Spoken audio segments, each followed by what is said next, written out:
મિત્રો પહેલા તો છે ને આ વિડીયો જુઓ કે જે હમણાં છે ને ખૂબ જ વાયરલ થાય છે. હા, પાવાગઢ દેખાવા મહાકાળી માના દર્શન થયા. આજે આઠમના દિવસે માતાજીએ પ્રગટ થયા. માતાજી અમને દર્શન આપ્યા છે. બહુ ખૂબ જય માં પાવાવાળી. દેખાય છે કે માતાજીનો ડુંગર અમને અહીં દેખાય છે, કારકા માતાનો. અમે દર્શન કર્યા અને આજે ખરેખર આઠમ આજે જ છે, પણ માતાજીની આઠમ કે કાલે ભરત. હવે છે ને આ વિડીયોની અંદર આણંદમાં લોકો છે ને એનું એવું કેવું છે કે 20 વર્ષ પછીમાં પાવાગઢ વાડીમાં મહાકાળીમાંનો ડુંગર દેખાયો છે અને માતાજી એવું લાગે છે કે કંઈક સંકેત આપણને આપવા માંગે છે અને આઠમના દિવસે દેખાણો છે.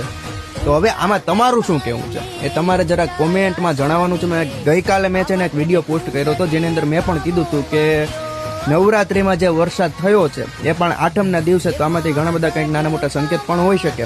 ઘણા બધા લોકો એવું કહે છે કે આમાં કંઈ મોટી વાત નથી, સામાન્ય વાત છે. તો હવે તમારું શું કહેવાનું છે એ જરા કોમેન્ટ કરવાનું.